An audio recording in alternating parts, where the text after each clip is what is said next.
Integrated counter UAS grid और वायु रक्षा प्रणालियों द्वारा निष्क्रिय कर दिया गया। इन हमलों का मलबा कई स्थानों से बरामद हुआ, जो कि पाकिस्तानी हमलों का प्रमाण है।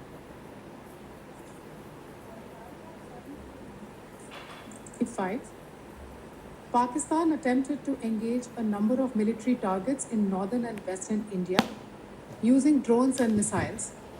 These places included Avantipura, Srinagar, Jammu, Pathankot, Amritsar, Kapurthala, Nal, Jalandhar, Ludhiana, Adampur, Bhatinda, Chandigarh, Falodi, Uttarlai and Bhuj. These were neutralized by the integrated counter unmanned aerial system and other air defense systems. The debris of these attacks is now being recovered from a number of locations that prove the Pakistani attacks.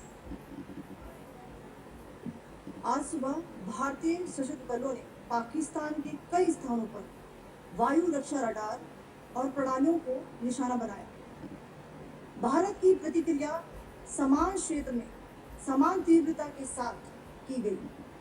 यह विश्वसनीय रूप से ज्ञात हुआ कि लाहौर में स्थित एक वायु रक्षा प्रणाली को निष्क्रिय कर दिया गया। Today morning, Indian Armed Forces targeted air defense radars and systems at a number of locations in Pakistan. Indian response has been in the same domain with the same intensity as Pakistan. It has been reliably learned that an air defense system at Lahore has been neutralized.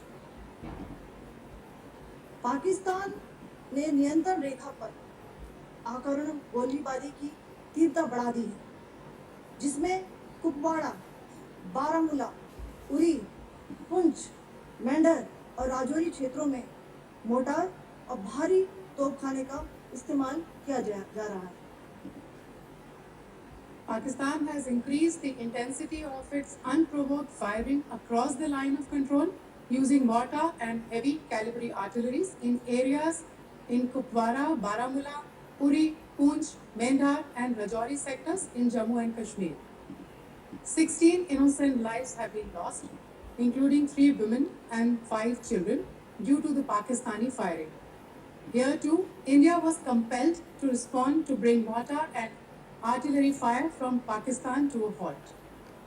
Indian Armed Forces reiterate their commitment to non-escalation, provided it is respected by the Pakistan military. Jai Hind.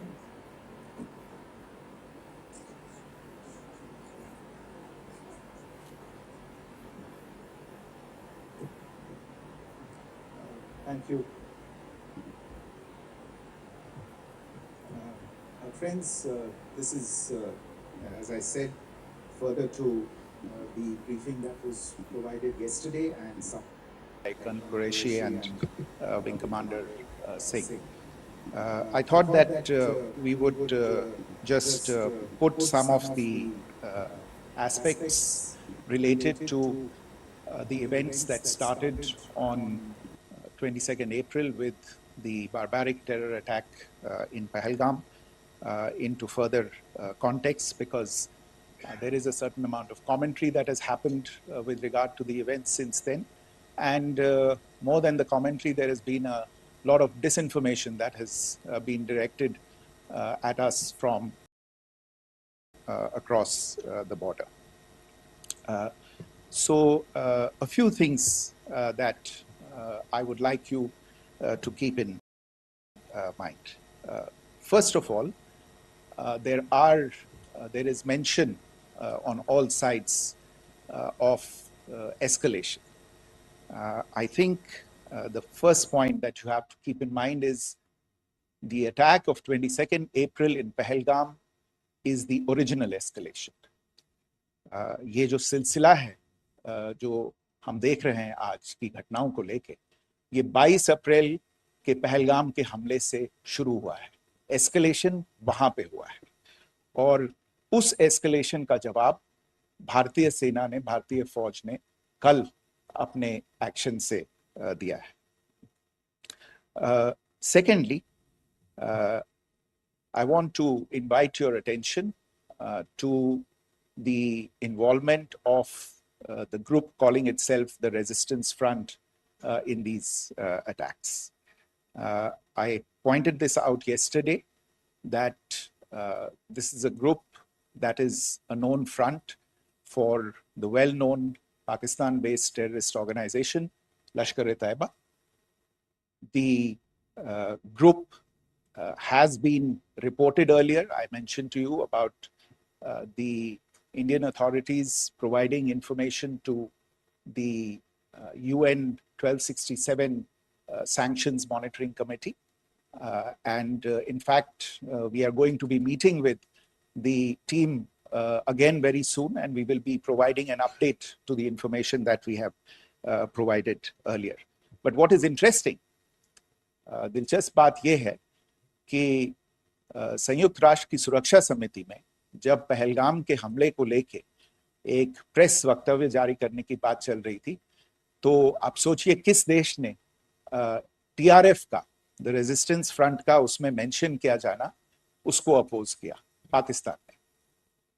This was after the fact that the TRF claimed responsibility for this attack not once but twice within a few hours after the incident on the 22nd of April, and then again on the morning of 23rd April. And it is perhaps only after the full gravity of the incident was realized by its masters and handlers across the border that it was managed to back off from this claim. Obviously, that retraction doesn't convince anybody. तीसरी चीज जो मैं आपसे कहना चाह रहा था, और कर्नल कुरैशी और विंग कमांडर सिंह ने कल भी बड़े स्पष्ट शब्दों में और आज भी आपसे ये बात साझा की है. जो भारतीय रिस्पॉन्स है वो नॉन एस्केलेटरी है, प्रिसाइज है, सटीक है, मेजर्ड है और कंसिडर्ड है. Our intention has not been to escalate matters. We are only responding to the original escalation, as I said, and our response has been targeted, precise, controlled and measured. Only no military targets have been selected. Only terrorist infrastructure in Pakistan has been hit. Now, there are, as I said, a number of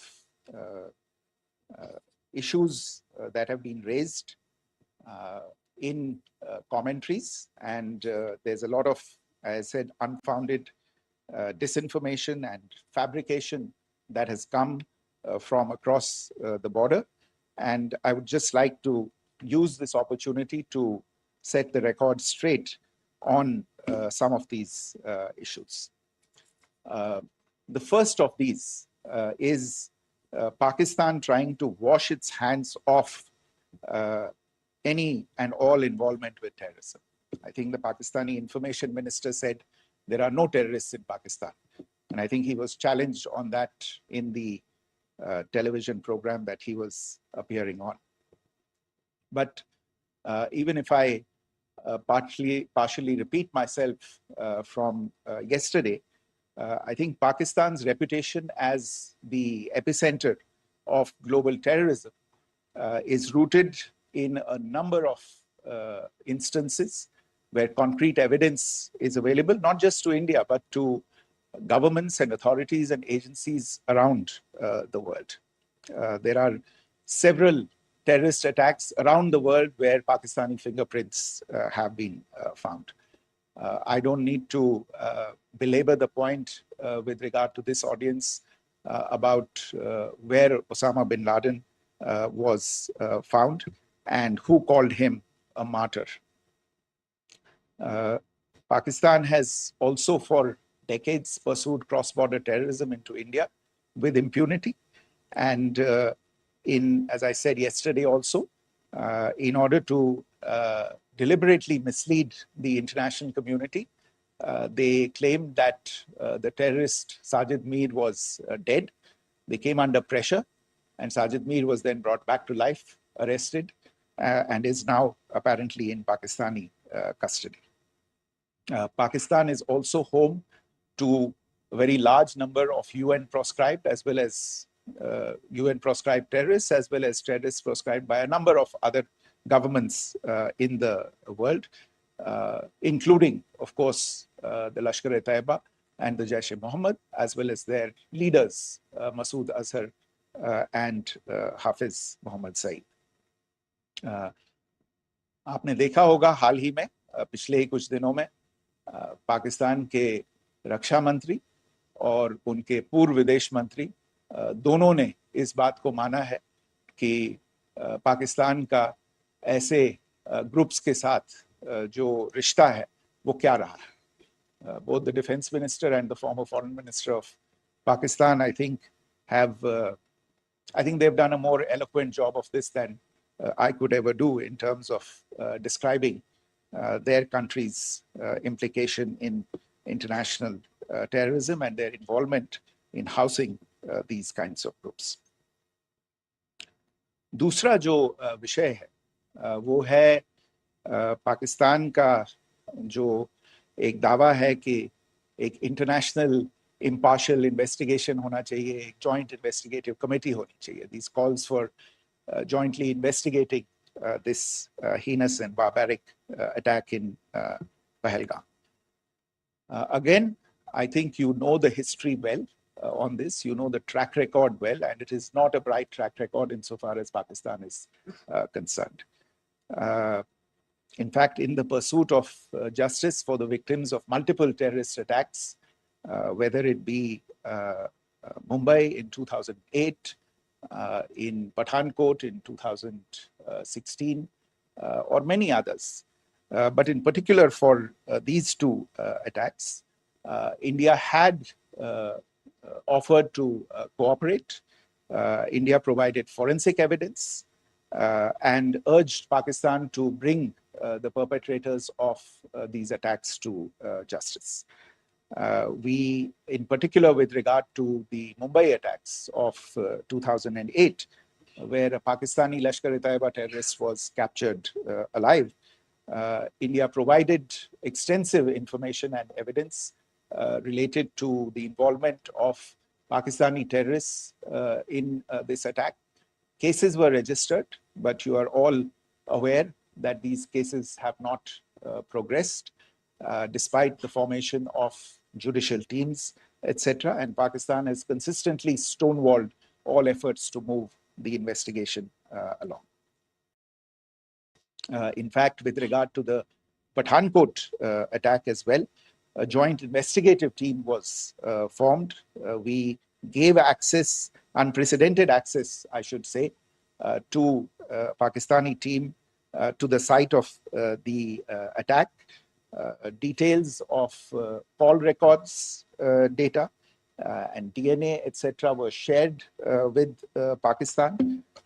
We had shared with them details related that we had been able to access to the addresses of terrorists. We presented evidence against the office bearers of Jaish-e-Mohammed who had conspired in the attack, and the handlers of the terrorists who facilitated them and guided them in. But there has been no movement on this. So in all of this, I think the experience has not been positive, and it certainly doesn't give us the confidence now to take at face value Pakistani assertions of wishing to participate in a joint investigation. These are just delaying tactics. These are just stonewalling tactics.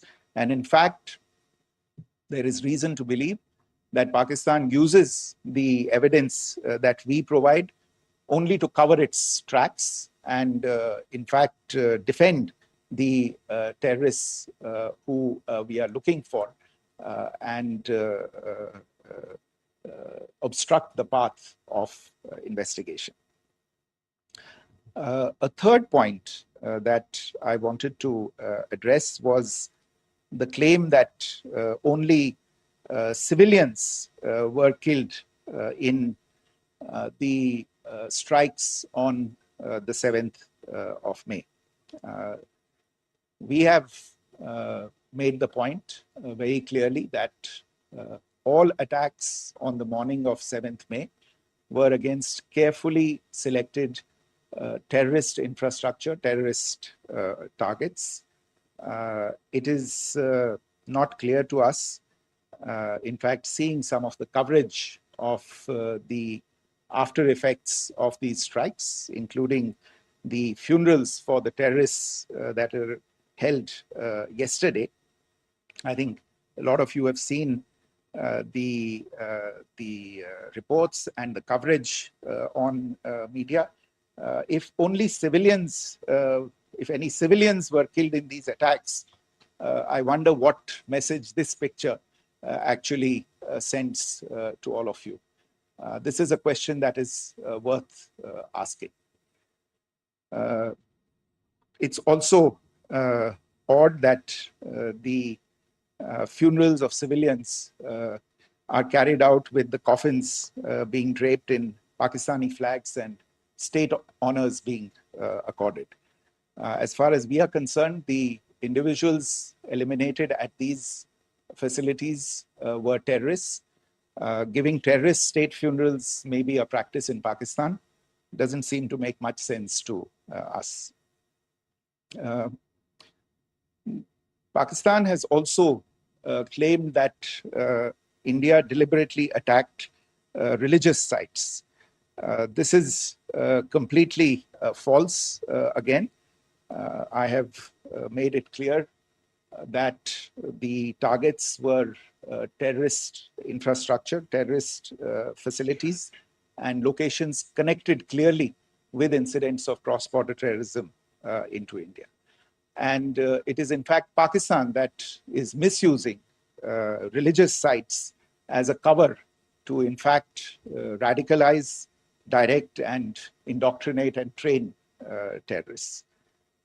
In fact, contrary to what Pakistan is claiming, yesterday Pakistan launched a targeted attack on the Sikh community in the state of Jammu and Kashmir, hitting Gurdwara in Poonch and the homes of Sikh community members, which came under attack.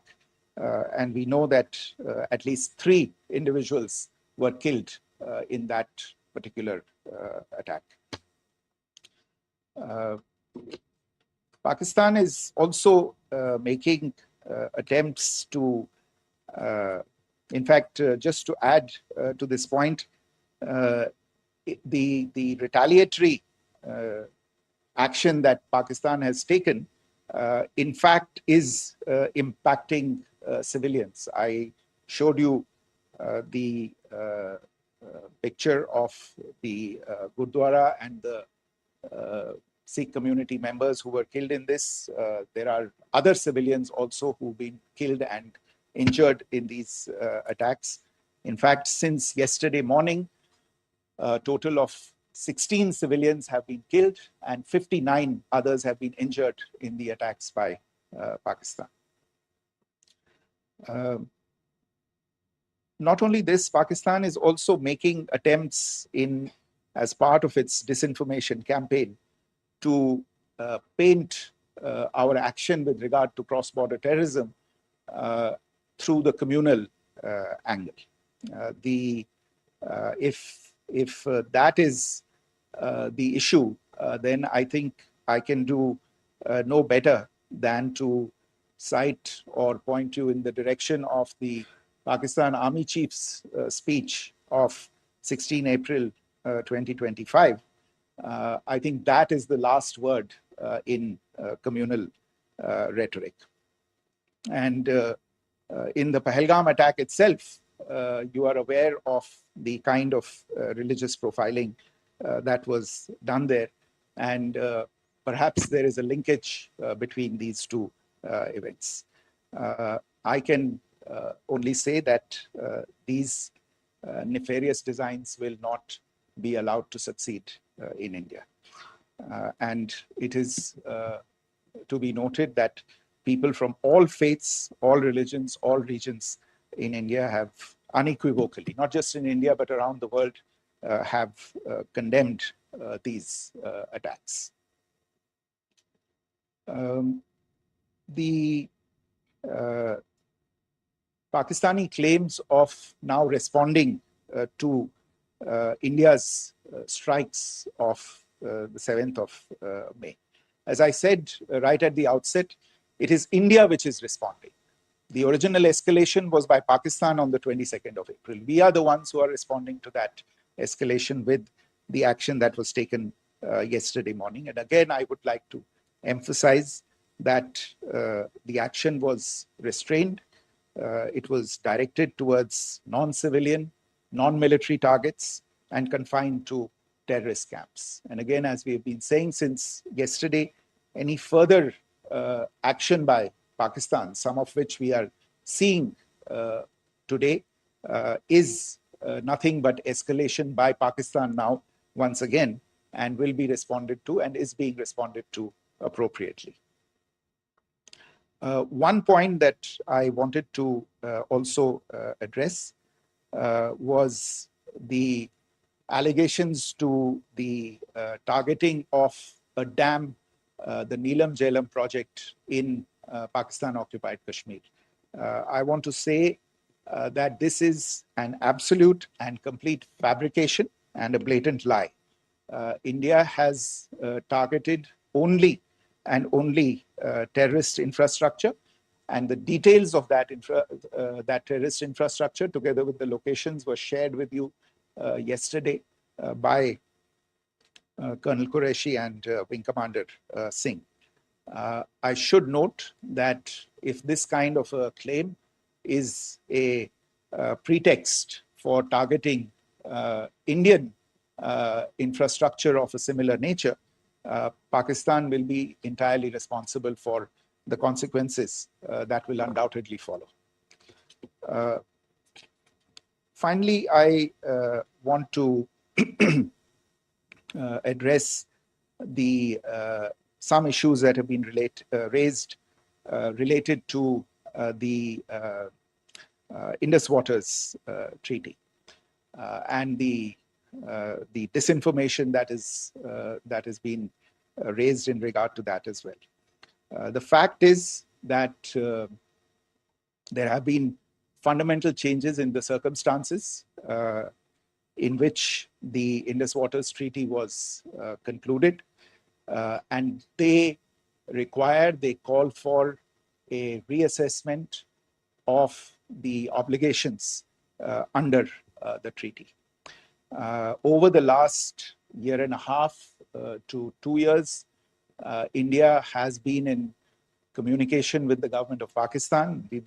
We've sent several notices to them requesting for negotiations to discuss modification of the treaty.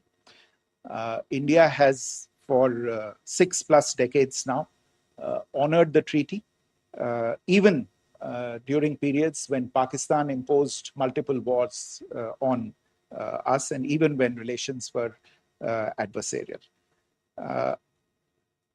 Pakistan is the one that has been acting in violation of the treaty, deliberately creating legal roadblocks in India exercising its legitimate rights on the Western rivers.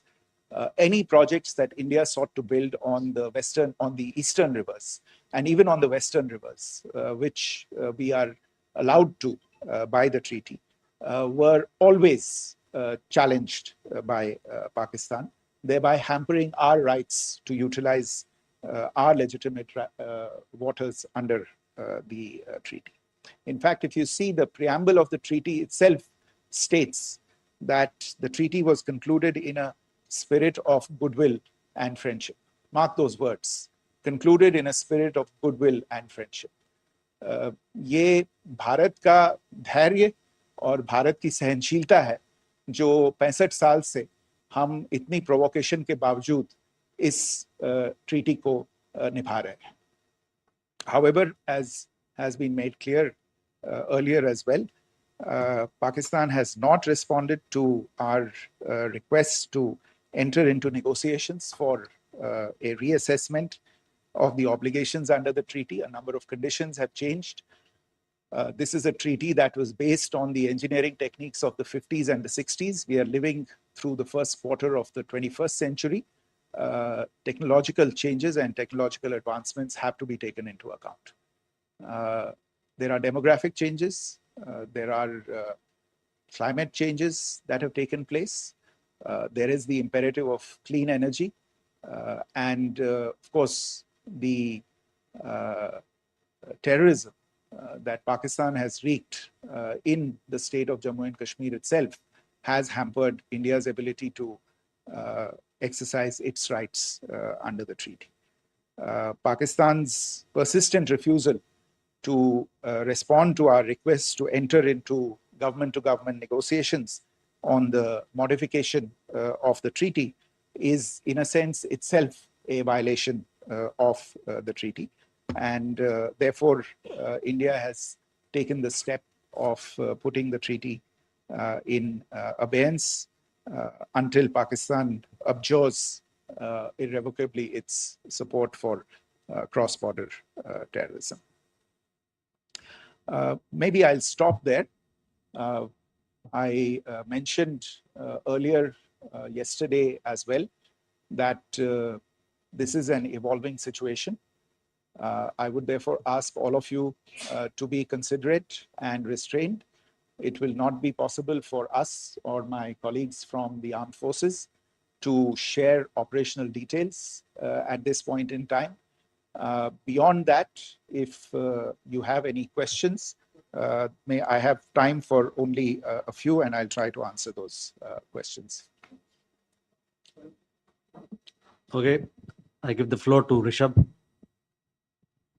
One Secretary, good evening. This is Rishabh from Times Now. I just wanted to understand, as per the press release that has been released earlier today, it says that we have successfully hit at the air defense of Lahore. Does it give our forces a better chances if in case of further escalation? And are there other air defense places as well at strategic location that were targeted? Rishabh, you are violating the first rule that I set out at the end of my remarks. The press release that has been issued by the Ministry of Defense today speaks for itself. It is related to operational matters. It's been released by the Ministry of Defense. As more information becomes available, it will be released at the appropriate time. Once again, please don't go into operational details at this point in time, because this is a constantly evolving situation. Yeah, go ahead. Foreign Secretary Smita Sharma, just wanted to ask, the Pakistani Minister Ishaq Dar in an interview has claimed that the national security advisors of India and Pakistan have spoken to each other.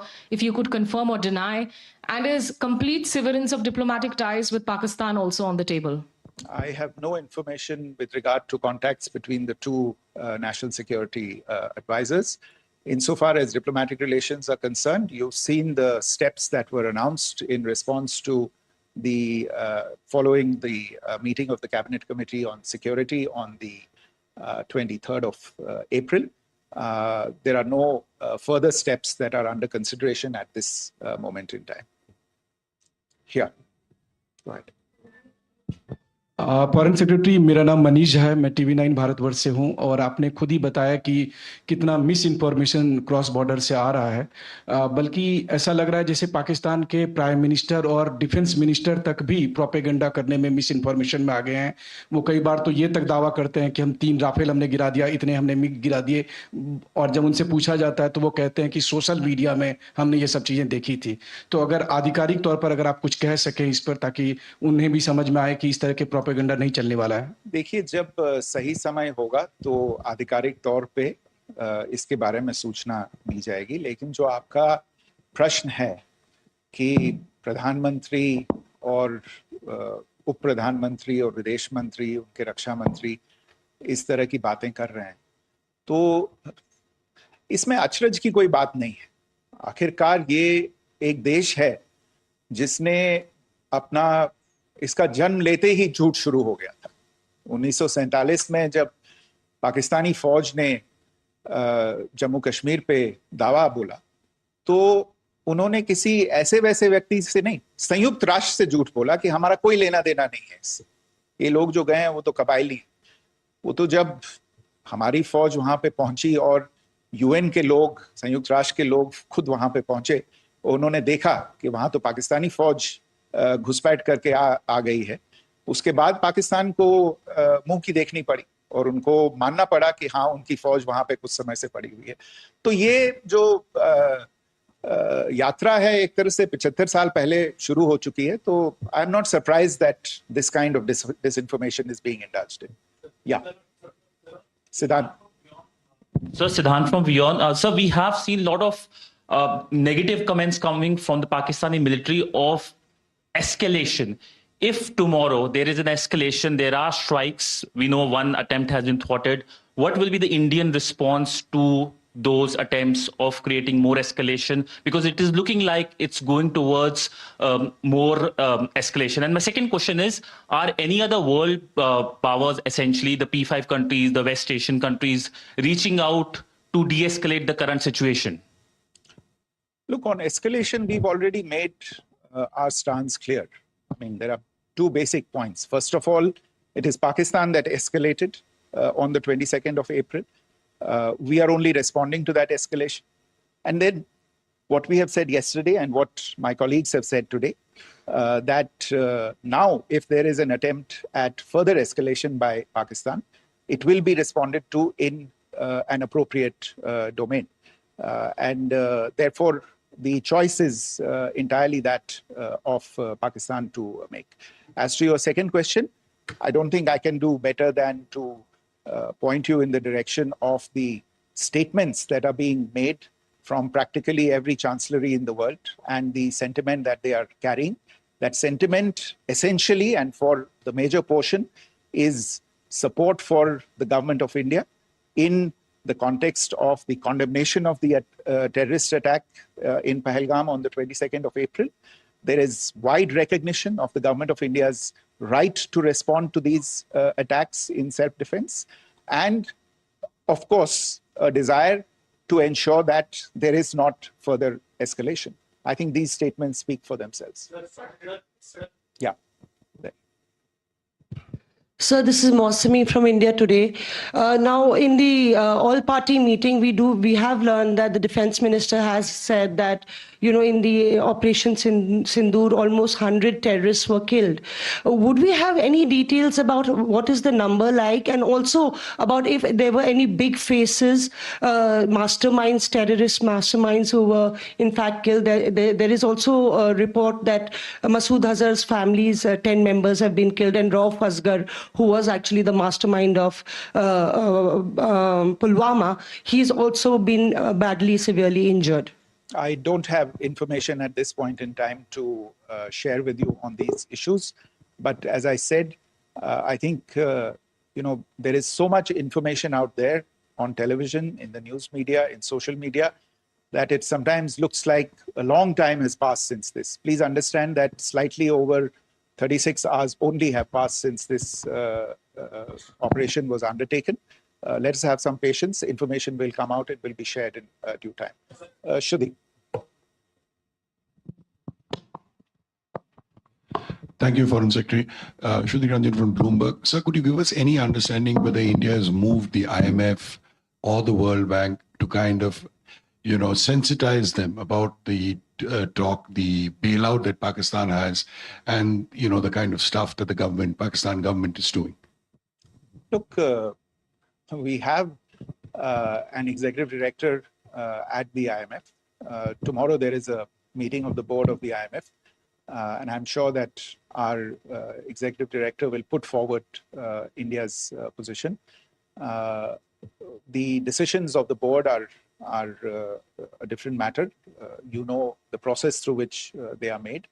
But I think the case with regard to Pakistan should be self-evident to those people who generously open their pockets to bail out this country. And since you are from Bloomberg, I think you would have the data on how many IMF bailout programs have been, very good, thank you, have been sanctioned in the space of the last 3 decades. And I think you would also have an idea of how many of those programs have actually reached successful conclusion. Probably not many. So I think this is a decision.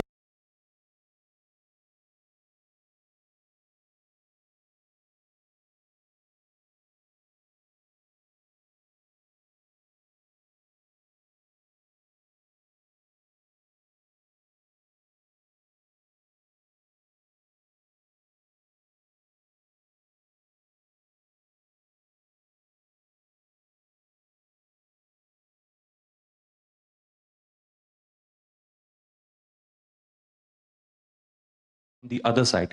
This time around, their statements are strong worded. In fact, India-Saudi joint statement also had a very strong condemnation, strong worded condemnation. United States at all level have condemned the attack and have extended support. In fact, Saudi Deputy Foreign Minister is in India. He just met EMS Jaishankar. Also, if you could shed some light on his visit, his meeting with EMS Jaishankar. In fact, we have also been told that he met Prime Minister Modi. Thank you. Look, all the countries that you named and many others, we have been in touch with them. The Prime Minister has spoken to a large number of world leaders. A large number of world leaders have called him, as have called the External Affairs Minister. As we speak, there are conversations going on today as well with world leaders. And your assessment or conclusion of the general tenor of these messages is very much on point. And I think this is a recognition of the fact, firstly, of the barbaric nature, the unprecedented nature and character and features of the attack in Pahalgam, and a recognition of India's right to respond to this, and also a recognition of the fact that in responding, we have been nothing but responsible, and have done so in a restrained, in a measured, and in a non-escalatory manner. I think that counts for something. People have taken that into account, and that is what is explaining the kinds of reactions that we are seeing. And we appreciate the sentiments and the statements that have been made by the vast majority of world leaders. Yes, the Saudi Minister of State for Foreign Affairs is in Delhi. He had a meeting with the External Affairs Minister earlier today. I don't have further details at this moment, but if there are details, the ministry will share them at some point with you. Thank you. I think that's all we have time for today. We'll join you again soon. Thank you all. Thank you.